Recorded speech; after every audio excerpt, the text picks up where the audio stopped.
Okay, thank you so much. So we can start, I think. Yeah, sure.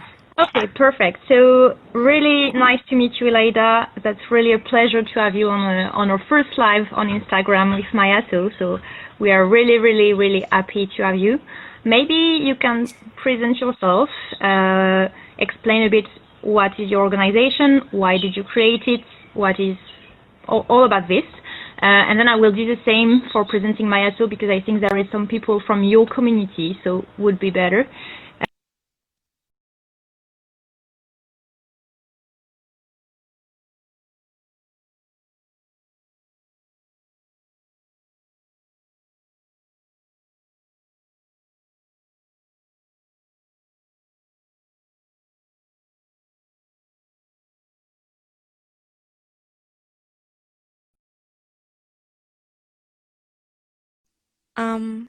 Should I start?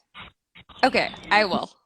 All I think right. it's. Can you hear me? This is okay? Yeah, it's perfect now. Okay. It's perfect now. Sorry Okay. for the connection problem. That's totally fine. That's totally fine. I mean, I'm a newbie here as well in Insta Lives and super excited. So let me quickly get into our story. I founded We Need to Talk in 2016, and it has a backstory. Everything started in 2011. There was a big earthquake in Turkey in the hometown of my family called Van, and we were preparing these aid boxes to send to the earthquake zone. We prepared boxes and boxes full of food, toys, and clothes, but we didn't realize that we totally forgot about tampons and sanitary pads. And we have a lot of women and girls in our family. So it was really embarrassing. We realized that later we sent the sanitary pads and tampons, but it was quite weird how we never thought of it, how we never spoke of it. That kind of stuck in my mind. And a few years later, I came across something on Twitter, which was about the Turkish Language Institute's dictionary. So unfortunately, if you could go and look it up even right now today, you will see that under the word dirty, there's a second definition, which defines the word dirty, kirli in Turkish, as a woman who's menstruating. Now they defend themselves by saying that, oh, by the way, this is a term which the common people use. Of course, we do not think that way, but you can think how a little girl reading that definition could feel. So these small ideas kind of came together in my mind, and I decided to work on the period stigma, especially in Turkey and Middle East.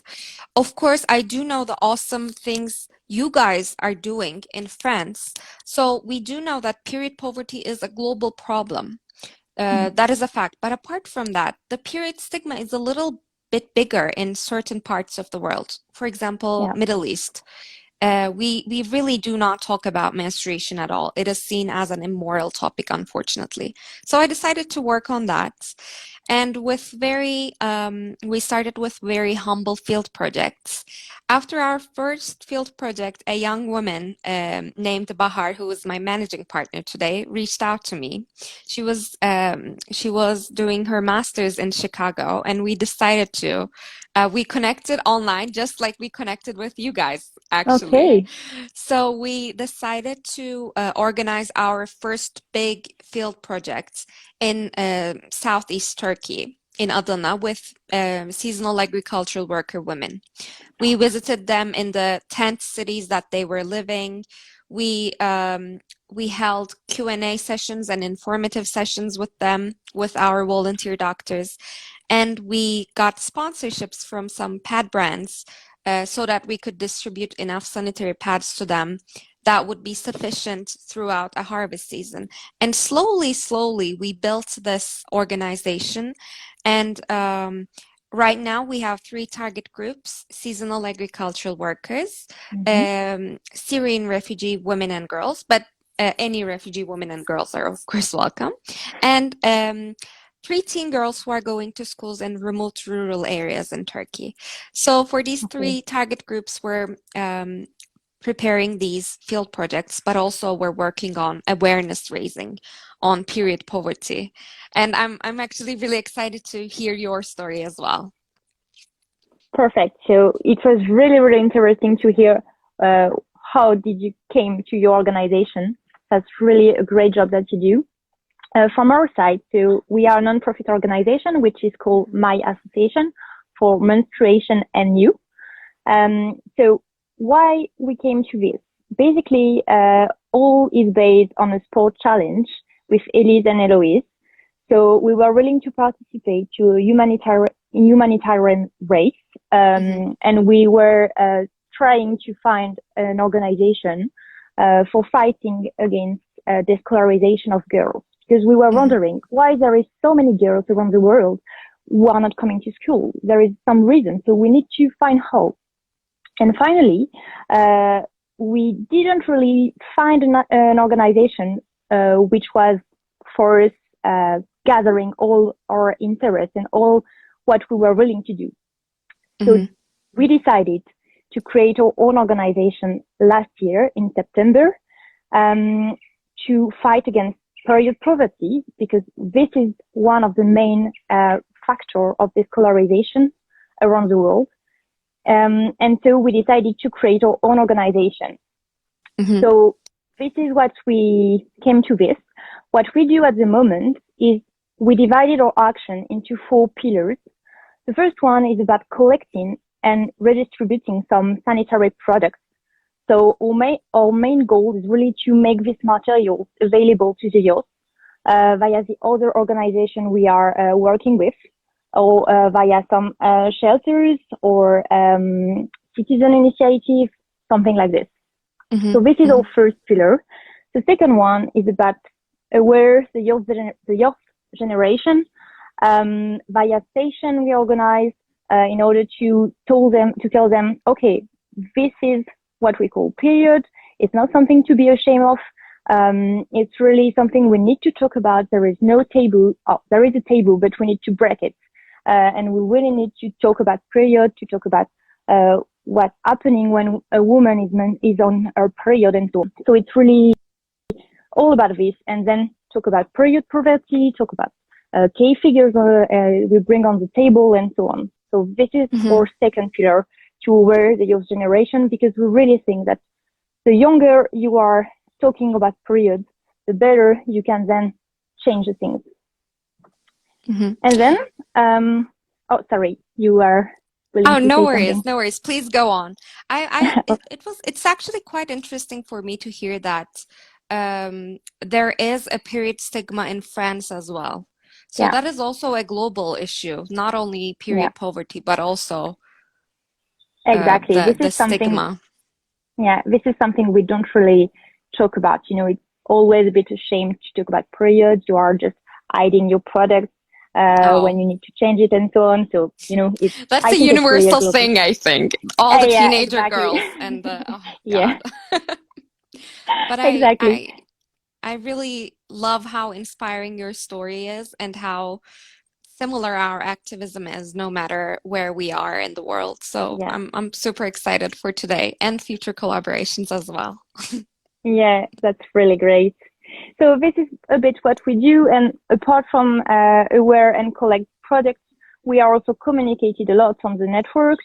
So as we do today for the Menstrual Hygiene Day, is all about being able to communicate about giving voice to people all around the world, giving some information on the period poverty, some figures and so on. And so this is really what we would like to do. And yeah, there is like a funny fact on what we were saying on products, we hide, is like whether you have drugs with you and you need to be really, to eat it. So that's really crazy. Yeah. And like really interestingly, I actually didn't have this consciousness when I was a teenager myself. When I was in high school, I was always hiding my sanitary pads like it was a secret Yeah, operation among me and my girlfriends. And exactly. I mean, I got to this like consciousness and this information when I was around in college. So it's quite interesting, but it's a Yeah, universal experience. exactly. That's right. Really. Okay, so great to hear about both organizations. Maybe we can talk about how the pandemic has affected us. Mhm. Did you change a bit your, not your mind, but I mean your red line of your organization during the pandemic? What are the different actions you conduct if you conduct some? So just feel free Mhm. to start and I will Yeah, continue of afterwards. course. Of course. I mean, COVID-19 has affected all of us. I'm right now, for example, in my parents' house back in Ankara. But apart from my personal life, of course, the field projects that we were gonna have are either canceled or postponed because the future Yeah. is quite uncertain.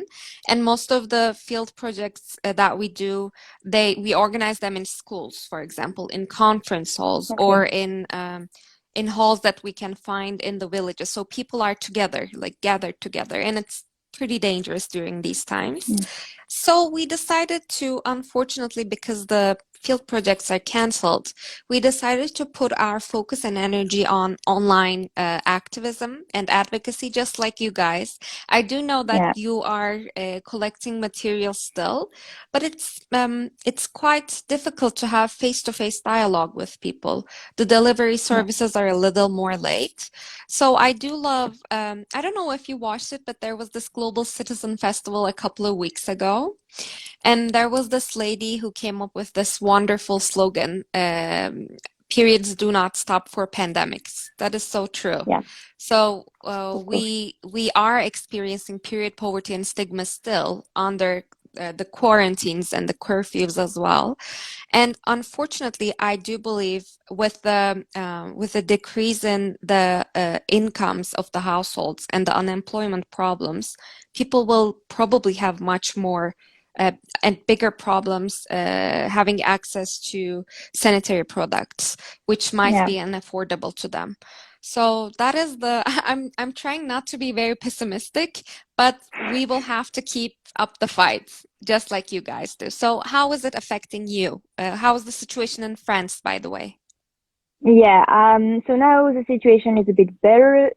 We have stopped the quarantine and the lockdown, so we are now progressively coming back to normal life, I would say.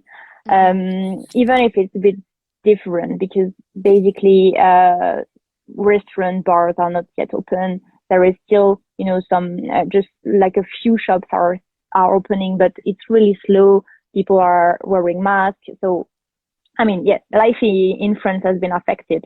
And as you Yeah. said, we normally do awareness in high school, in university. And as you say, we gather a lot of people, so it was impossible for us to do so.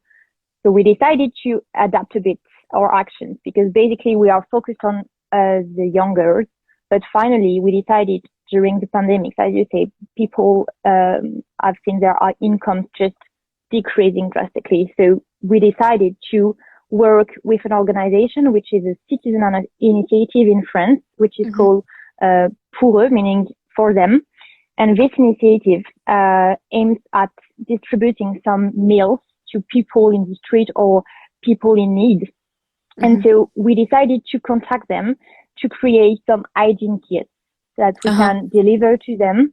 And so with this movement and with other organizations in France and women's shelters, we Hmm. managed to collect more than 300 euros and more than 200 kits, hygiene kits we Hmm. distributed for this action. So we were really grateful because when we start saying, okay, we need to do something for COVID-19, we say, okay, let's do something. And our community was great. There was a lot of efforts made and we received really a lot of support. And so we Yeah. were really happy to have been contributing to this effort. Yeah. Again, like I do not want to repeat myself like a parrot, but it's super inspiring the work that you do. And I just have a quick question. I was wondering, Yeah, so you probably distribute these hygiene kits to people in need. I was yeah. wondering if the homeless community is a big target group for you guys and how people are dealing with that, or do you work with shelters only? Also, what do you guys have within the hygiene kits so that we can maybe get some inspiration from you for the future? Yeah. So basically, we are not targeting the homeless people because there is other organization in France that are doing so. So we were really focused at the beginning on the young generations, so just to more than to aware them, etc., and distribute to people in need, but more for the younger. With the pandemic, we decided to target the homeless people, of course, and also the people in need. So we are not directly going to the street, because unfortunately we can't because of our professional constraints and so on, Yeah. or because we are not in areas that are too much impacted. So we decided to work with another organization, Hmm. which is going into the streets to distribute the different meal and so on. And Hmm. so what we see is that really people were really happy to receive these kits. And Hmm. inside the kits, we were included pads, we were including toothbrush, toothpaste, Hmm. also some sanitary wipes, something like this. So Hmm. all this kind of stuff, and soap as well. So just like a few a tiny stuff, just for us, for them to get a bit of fresh fresh stuff Yeah. Yeah. for them. So this is what we say. Yeah. That is And so so we were important. exactly, we were targeting women's shelters, also a woman who has an organization which is called Atelier Doumi, which is an organization which is aiming at really going to the women which have been who have been violated and so on, who have been hurt, and they are Yeah. like now alone, or it's really difficult for them. So we have really trying to spread our action Yeah. instead of just focusing on poor youngers that we are usually targeting, but we were also targeting homeless people and people in need. Yeah, yeah, I totally understand that. And something people seem to forget about periods is that it's so intertwined and closely linked to the sense of dignity and self-hygiene. Mm. So we're also trying to, I think the hygiene kits is a wonderful idea, and we will try to maybe implement that in the future. But we're doing our best to, for example, show the girls, the young girls that we work with, how to properly wash their hands as well. So menstrual hygiene is Yeah, also really, really closely connected to the feeling of cleanliness, self-respect, dignity, self-confidence. So it is really important to kind of build it within a general understanding of self-hygiene. yeah, exactly, exactly. Yeah, so that was a great time, and it's really wonderful to see all organization can be agile during this time. So that Yeah, was really really cool. Okay, so just as time is running out, we just move on to the next topic. of course. So I have a few questions for you, Ilayda, because you are a jurist, if Hmm. I'm not wrong. Yeah, yeah, I Um, am. so my question was, did you know other activists in Turkey or worldwide who are fighting against period poverty? Um, Actually, in general, period activism is a quite new topic in Turkey, but of course, pretty similar to the global trend that is happening right now. There is a draft bill right now in Turkey that is in pause, waiting before the parliament. So in Turkey, generally they come up with a proposal, a draft bill, and then within the Yeah. National Assembly, a number of commissions kind of go through it and review it. So it is under the review process as far as I know, and it was proposed by a woman parliament member to decrease the tampon tax from Okay. 18% to 5%. 18% is Okay.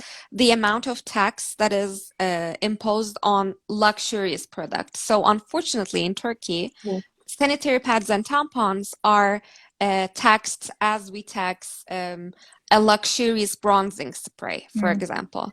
But ironically, some medicines that men use to kind of empower themselves sexually. For example, Viagra, on the other hand, Mm-hmm. is taxed with 8%. So there is a very clear tax injustice, and there is a draft bill that is waiting before the parliamentary commissions, but we don't know Okay. about the outcome.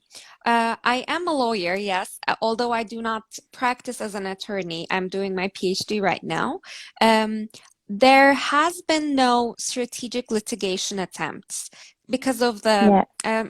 in Turkey, it's a bit more difficult to come up with strategic litigation. Uh, but there is, for example, a lawsuit that in which the dictionary definition was taken into account. And unfortunately, the court decided that the dictionary was merely sharing a term used by the common people. So that Mm-hmm. was rejected, and the unfortunate definition is still included in the dictionary.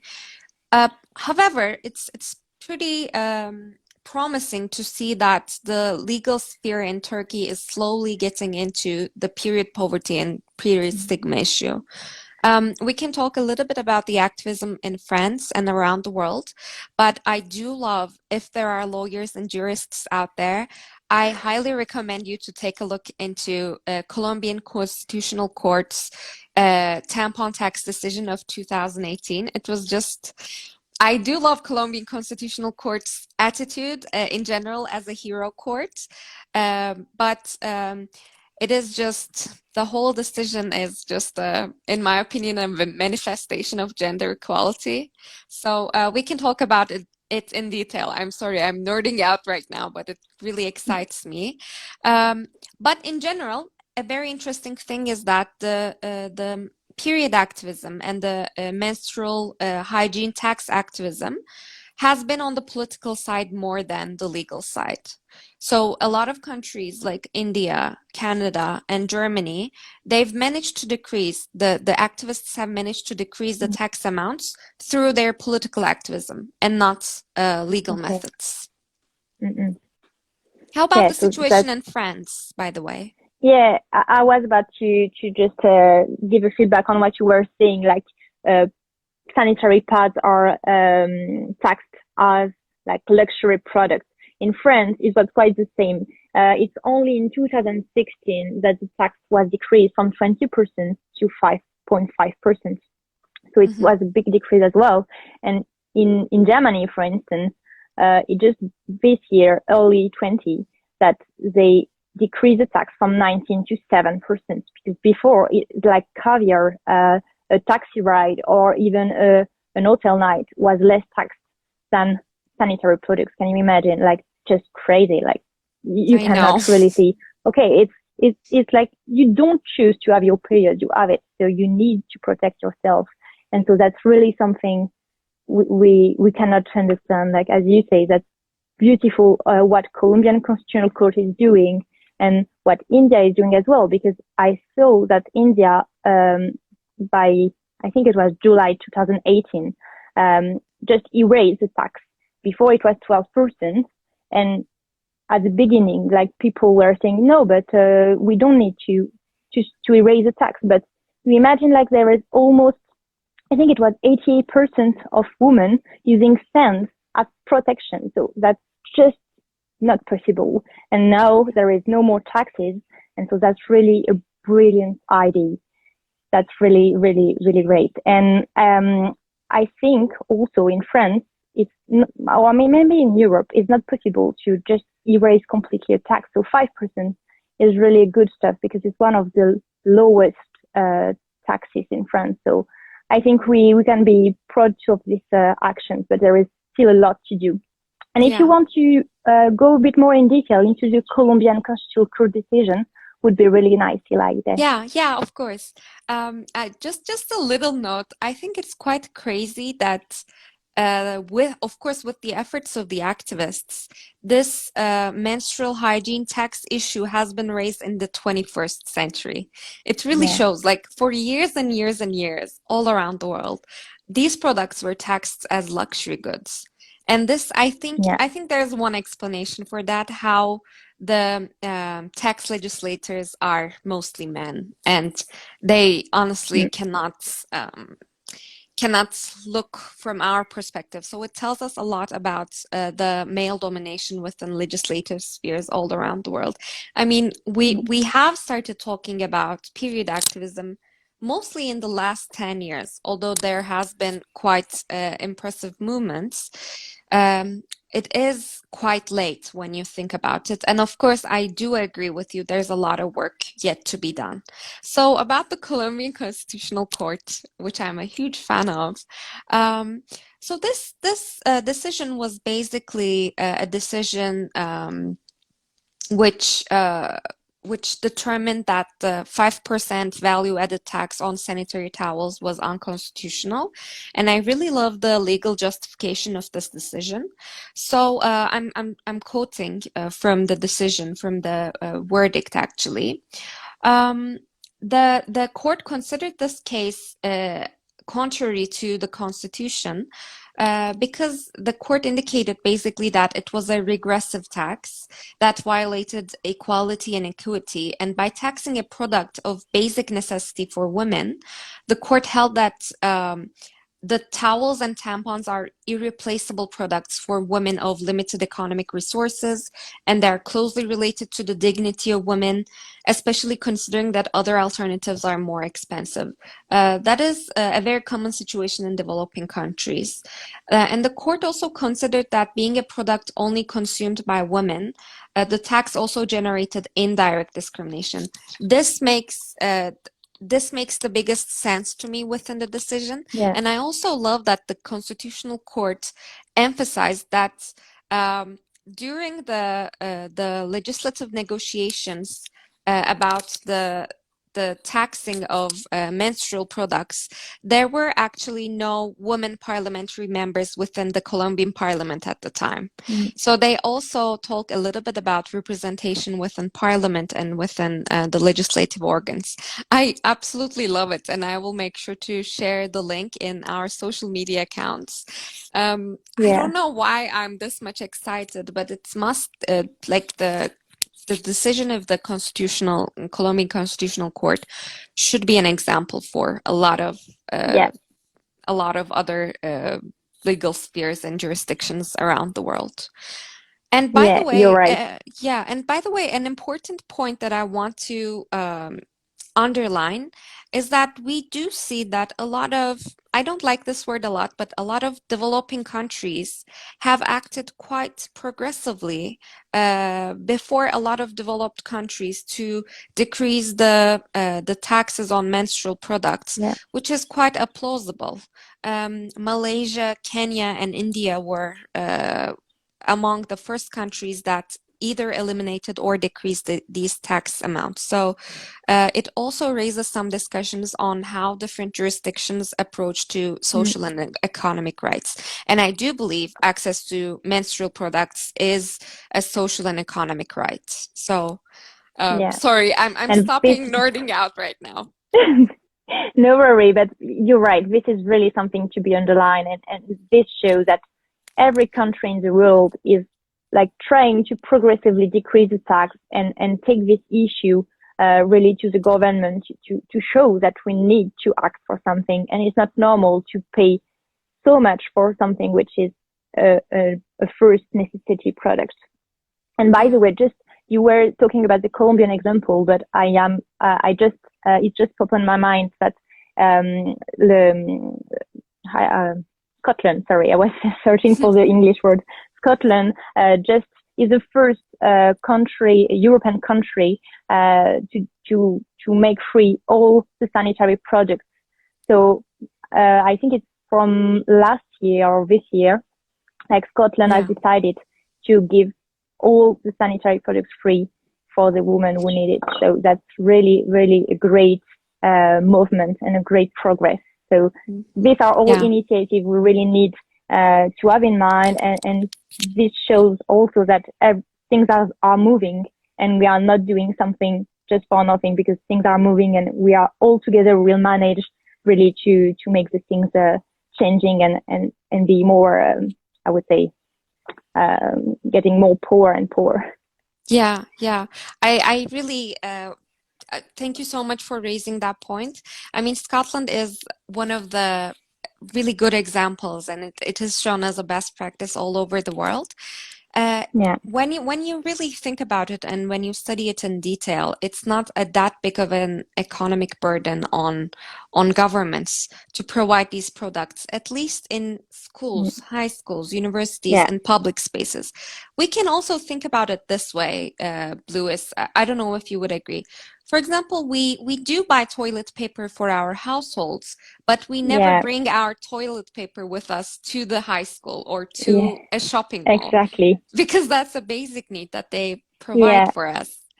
And before we move on from the legal discussions, I just wanted to share one little quote that I really love.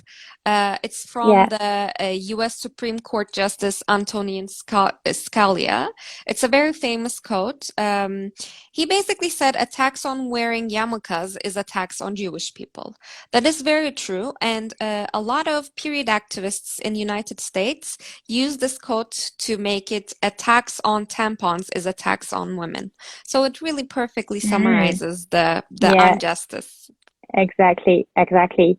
So I will just conclude with an initiative because you were saying the little anecdote about the toilet paper, and this is what a society in France is doing. The society is called Marguerite and Company, and Hmm. this society has started to experience some free product distribution. Hmm. So you have like a little box in toilets in some school in Paris, and they are trying to distribute it for free to young girls. So this is the first step as well to something more equal, let's say. Yeah, yeah, exactly, exactly. Very well said. Yeah, so despite all these efforts, what we can still say is there is still some products that are unaffordable from some people. And with Hmm. the table, we also see some practices that are harmful or that can be really stigmatizing women around the Hmm. world. So I think we were a bit discussing when preparing it. We were talking about the shapod in Nepal. I don't know whether you would like to discuss about this or do you want me to explain what it is? Maybe you can start and I can add more examples from the Middle East. Okay, perfect. So what Yeah. we have seen, like there is lots of customs or tradition or beliefs around periods all around the world. For instance, in Hmm. Nepal, there is a tradition which is called chapodi, which is a tradition where women, when menstruating, need to go into a hut just away from home, so they cannot sleep, they cannot stay at home at all, and they go into like grass huts just with no water, no heat, nothing, and this is really a problem because there is a lot of women who died from this menstrual exile because basically they can be bite by a snake or they can just die from asphyxia because they try to Hmm. eat themselves with some fire, but finally they get burned. It's awful. And the worst thing is that this is forbidden since 2005, and it's like you can get a fine and go to jail if a man or if I mean a person is asking a woman to go out of her house because she is on her period. You can get a fine, you can be on jail since 2019, but there is still this tradition in more and more part of Nepal. Yeah, yeah, it is quite unfortunate. And whenever I'm talking about the customs of other cultures, I try to be just like how respectfully you were describing. I try to be Mm, quite careful, but it's important to kind of leave the harmful traditional practices, and we can build mm, tradition and we can build our culture through yeah, respectful practices. That is totally doable. And I, as a young millennial from Turkey living in the Middle East, I do suffer from this quite a lot. I can add some other shocking examples. Um, yeah, if by you the want. way, by the way, I've heard that chao paddy in Nepal is actually banned. Although it's still Yeah, commonly practiced, legally it is exactly. banned, which is great, Yeah, which it's is a banned. great step. Yeah, So, banned since um, 2005, but it's still in, yeah, and this is why we need to talk about it to say, okay, no, stop. This needs to stop, really. yeah, exactly. So I will give two quite shocking examples from around Middle East. Some Jewish and Muslim communities still continue the practice of menstrual slapping, which is basically slapping a young girl who just had her first period. Some people interpret it as a way that, oh, you are a woman now. Fertility is no Mm. joke. You have your responsibilities. Some people interpret that slap as a reminder of future responsibilities, but it is quite dehumanizing. And I do think that a lot of communities have left this tradition, by the way. It is not that commonly practiced, but still, some communities do. And it is a very dehumanizing and degrading practice, in my opinion. I've Mhm. heard of some of my friends who've experienced this as well. Um, and another thing is in Turkey, there is unfortunately this, it's not a practice, it's a thing within our language. Young women, they generally say I'm sick when they're on their periods. It's hasta in Turkish. It's kind of like a code language among ourselves, but it doesn't give a very positive message. I mean, having your period is not a sickness. It is not something to be ashamed of. It is not Yeah, something disgusting. Yes, they are rough. Periods can be rough. And sometimes it's quite painful for me as well. But it's definitely not a sickness. It shows that my body functions properly. So we're trying to change that as a language. And there is a lot of what we've observed with Bahar, my managing partner, through hmm our visits to the villages in eastern Turkey. We realized that a lot of girls are very confused and they're misunderstanding the Islamic interpretations over menstruation. I'm not a very okay. devout practicing Muslim myself, but I did my research. I'm not the best person to explain this, but as far as I know, according to Islam, women who are on their periods, they do not have to fast, they do not have to pray. But I do not see this as being banned from practicing their religion. I do see it as a way that because these periods are quite rough or they can be quite challenging to their bodies, they are exempt from these activities. So I'm trying to look at it from a more positive way. So women are given this chance to not force their bodies to the maximum because fasting can be quite a bit of a challenging experience. And when you're on your period and when you fast, it might be a bit too much of a burden on your body. So I would like to interpret it like that. But of course, a lot of people, I mean, we got some questions from young girls asking whether having a period was a sin because it's understandable. I'm not judging them. It's about blood. It's painful. It's scary for Mm. some. So they always try to connect it with sins, but it totally isn't. And it's important to respectfully and simply explain this.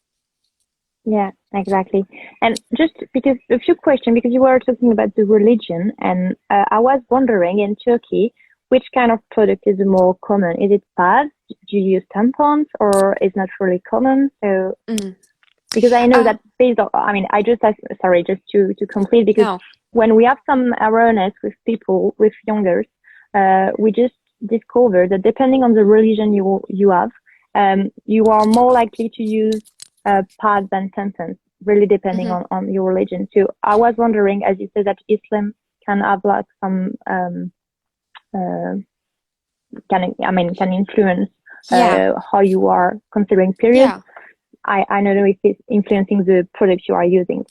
Yeah, of course. I mean, in Turkey in general, as far as I know, tampons and Diva cups are not very popular.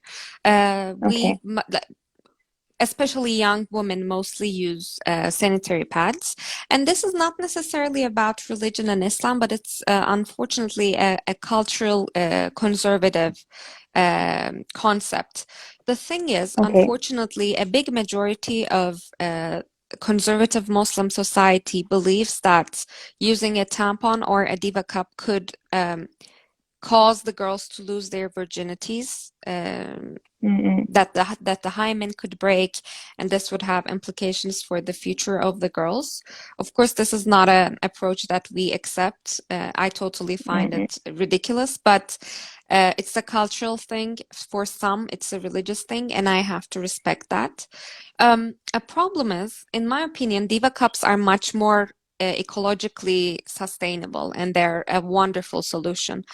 But unfortunately, when we go to the field projects and we are trying to communicate with a conservative community, you kind of have to Mm. pick your battles. Like it's not really possible to come up with tampons and Diva cups Yeah. and expect them to immediately accept it and start using it.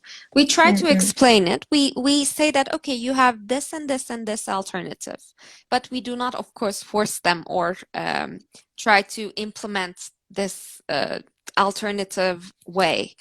Um, but yeah, that is a pretty common situation in around Middle East, I suppose, and also in a lot of conservative communities, that is a concept. How about the Yeah. situation in France? Are Diva cups more popular lately? So in France at the moment, we are seeing an increase into reusable products. Mm. So we are seeing more and more menstrual panties. I don't know whether you have it in Turkey or not. We do, but they're not really common.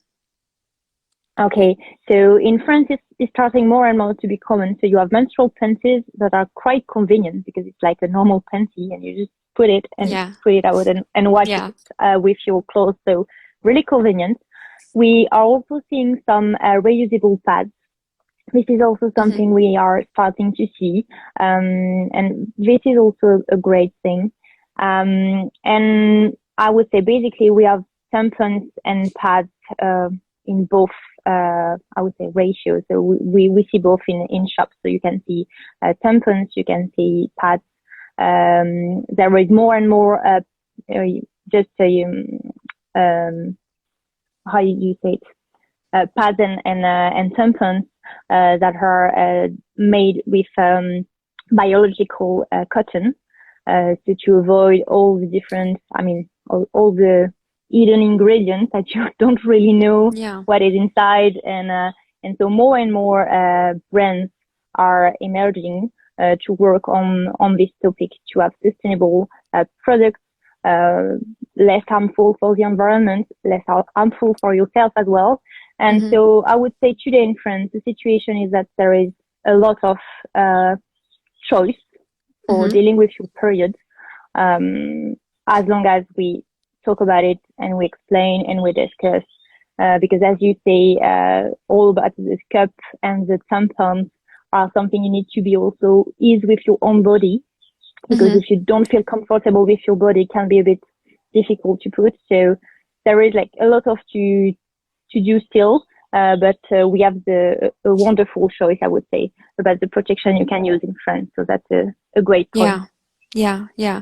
And like two little points that I would like to raise. One of the participants, also one of my friends and our volunteers, raised the issue that in Turkey, and I do know that in a lot of Middle Eastern societies, because we do not have local producers of Diva cups or reusable menstrual pads, they are Yeah. imported and quite expensive.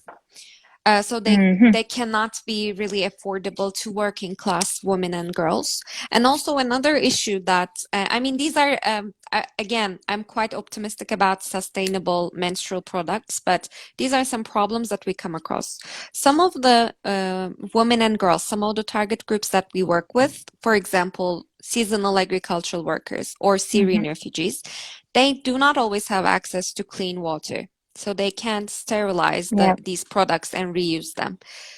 So unfortunately, they, because of their living and working conditions, they have to use the Yeah. one-use products. And we're thinking of ways to kind of turn into a more ecologically sustainable way as well.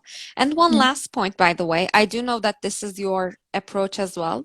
Although we're always talking about women and girls, of course, our activism respectfully acknowledges people, the non-binary folks, and um, people who do not self-identify Yeah, as women, but they also have their periods. So although because of some language issues, we always say women and girls, but we of course acknowledge these communities as well. exactly. Yeah. Yeah, this is the same for us. We, as you say, we say menstruating people most of the time, but when Yeah, talking like just you always think about women and girls, but non-binary people need also to be heard and to be to be listened to. And I mean, we are talking about menstruation people in general, so that's really something exactly, to not forget exactly, about. Mm-mm. exactly. And I I would try to, just, yeah, go for it. yeah, go ahead. Sorry. Yeah, it's just important to be inclusive in our languages as well, and I try to Yeah. keep reminding myself that. Yeah, go for it. Yeah, me too. I would just finish with a funny fact because when just discussing with our grandma, we discovered that they were using reusable pads from the beginning of Hmm. their period. But then when the one use pad just Hmm. arrived, it was like considered as a revolution, like, oh my Yeah, God, that's great. You yeah, don't need to wash it and so on. And now we are yeah, going back to reusable ones. So it's like, exactly. the fashion is like all a Yeah, cycle that is going around. So that's yeah. really a funny fact when we discuss with our grandma about this. So Yeah, that's a good point. that is so true. I think it's like that in a lot of aspects of our lives. Like we're going Yeah. back to basics and going to the sustainable lifestyle, even the way we eat, the way we live, etc. So that is so true. By the way, I'm definitely not against people making their own sanitary pads if they would be willing to, or if they have resources to do. But it's always important to like having to use rags or pieces of cloth because of period poverty is one thing, and creating your own products for sustainability is another thing. So it's Yeah. an important difference that we need to keep in mind. Yeah, of course. And we also need to keep in mind that when filling your own pads, you need to be careful about which tissue you are using, which kind of cotton and so on, because Yeah. it's like or vagina are one our sorry, I do it again. Yeah, Or no vagina worries. is one part of our body which Yeah. is the most sensitive. So we really need to be careful about what we put on it. So that's really something to be careful with. But that's good because I don't know in Turkey, but in France we see a lot of do it yourself or Hmm. doing your own pad and so on. So that's really Hmm. something it's really good. Hmm. I do know that that was a method that my grandma and even my mother in the early years had to use. But yeah, people are going back to it. And the sexual revolutions are kind of getting into a cycle, as you just said. But Yeah, exactly. And I'm, yeah, I'm in general just meeting with amazing people like you and period activists all around the world.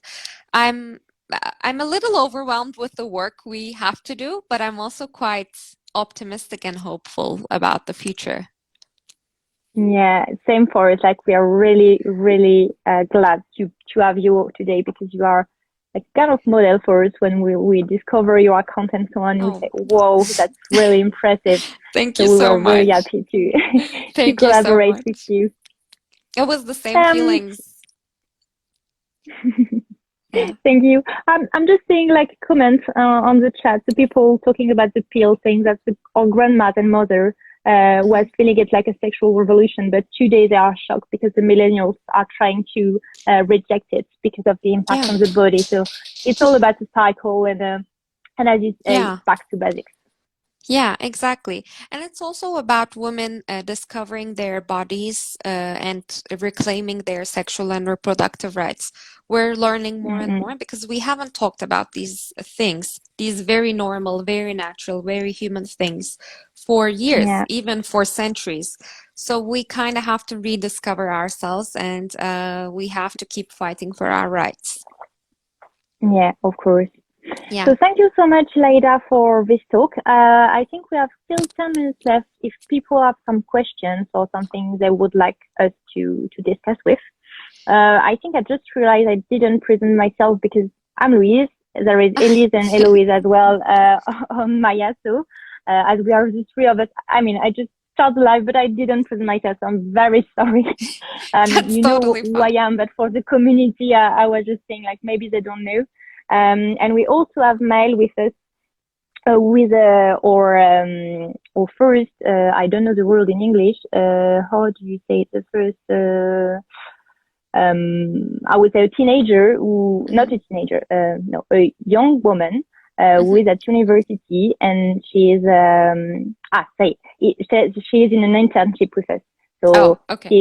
she's our first intern in your organization in our organization. So we are really happy. She helps us a lot for preparing this special day. So a Yeah. special thanks to her Yeah, as thank well. you And so, so much. And I would like to yeah, particularly thank to, of course, you and your wonderful team, but also I'm really glad to see that uh, there are men and boys who are our allies, who are even in this Insta live and who are commenting. It's really important to yeah, have them on the board as well. Because exactly. yeah, I mean, I'm really glad to have a lot of he for she friends who are really believing in the fight that we have. I mean, including my partner, my father, a lot of friends who even donated for us and supported us. So it's always good to be in solidarity. Sisterhood Mhm. solidarity is wonderful, but also having Yeah, men allies is really a powerful thing. So thank you really, yeah, really you're right. much. Thank you so I'm much, so Ilayda. excited for the rest of the Yeah, day. that was a really nice discussion with you. We are really really happy to have you and to be able to start a good collaboration all together to gather like good practices as you say and just like exchange on the topic and maybe once we might because we also with the organization with M.A.Y we try to because period poverty is a problem in France but as we Mhm. say, the problem worldwide. This is what we call that MHD today. Um, but we were willing to make an action, Mhm. an international action. And basically, maybe we can go in Turkey once with you Yeah, to do of course. something. So it would You're be more a than really good welcome. idea. You are Yeah, it more would be than really, welcome really nice. anytime. Yeah, yeah. Thank you So so that would be much, really Louis. cool. This was a lovely Let's conversation. Yeah, that was really cool. Last question for me, but I think you were saying it like you say your father is supporting you. So does your family supporting you in this Yeah, organization and so on? yeah, of course. My boyfriend and my family and a lot of friends are supporting. But I have to say, So we had a problem on our live, so we were discussing with Ilayda and with the conversation just cut. So I don't know what happened. First time for me that I go on a live, so I'm waiting. Yeah, could be okay. So I think Ilayda is joining. so sorry, everyone. I totally forgot about the time limits that we had because the Yeah, me too. conversation was So I wonderful. yeah. In general, as last words, of course, I'm really lucky to have my supportive family, my supportive boyfriend, my supportive friends.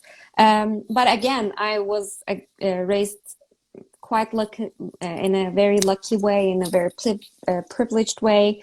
Mhm. My parents are both dentists, and because they're in the medical environment, they clearly explained me everything. But Okay. in my larger family and in some people that I don't know that well, um, I do know I received some weird comments on Oh, why I'm spending my time on this because it's seen. I mean, I think Louise, you guys experience that too. People think of period activism as a very niche branch, and mhm. that women's rights have more important problems to deal with, which is true. I mean, there are women getting killed and gender-based violence and wars that Yeah, are going on, but this fight is also important. So I honestly don't care about the people who think the work we do yeah, is meaningless or immoral. I will keep yeah. doing Me it. neither. Yeah, Yeah, we will keep doing it for sure. But yeah, as you say, there is like when you talk about people to say, yeah, I have an organization about period poverty. People are like, period yeah. poverty, really? Oh, that And then not you just explain. And when explaining, people are say, oh, okay, really interesting. But I mean, we are lucky because our community is really a good community. There are a lot of like respect and people are really supportive. So we are not experiencing too much people saying, oh, it's bad and so on. I mean, our community is really, we have been lucky. We have been receiving a lot of support and a lot of good comments and compliments. So that was exactly. really, really good. Exactly. But as you say, we will keep going Yeah, the fight, I would say, and we will keep exactly. fighting all together against period poverty for maybe someday period poverty will just be a memory and not Yeah. a problem. Yeah, yeah, exactly. And then one day we will not have to define period poverty to someone because people don't really, for a lot of people, they hear about period poverty for the first time and you kind of have to explain. But yeah, we will see those days. I'm pretty hopeful about the Yeah, me future. too. Yeah. Okay, so thank you very much, Layda. Sorry for the quick problem at the end because we, I was, it's the first live for me, so I That's didn't know that we were cutting at 1 hour. So I was like, no. oh my God, what's happening? No, that's you have been a wonderful host, and thank you so much for having me. This means a lot to me, and I'm really looking forward to the amazing work that we will do in the future together. Thank you so much, Same for Louis, us. Same for us. and the Thank you whole very much. team. Yeah, Yeah, and thank you very much all the people who were joining live and were uh, interacting with the chat and so on. So thank you very much everybody for joining us on this special day. Thank you so much, thank you. Layda, and your community, and talk to you soon.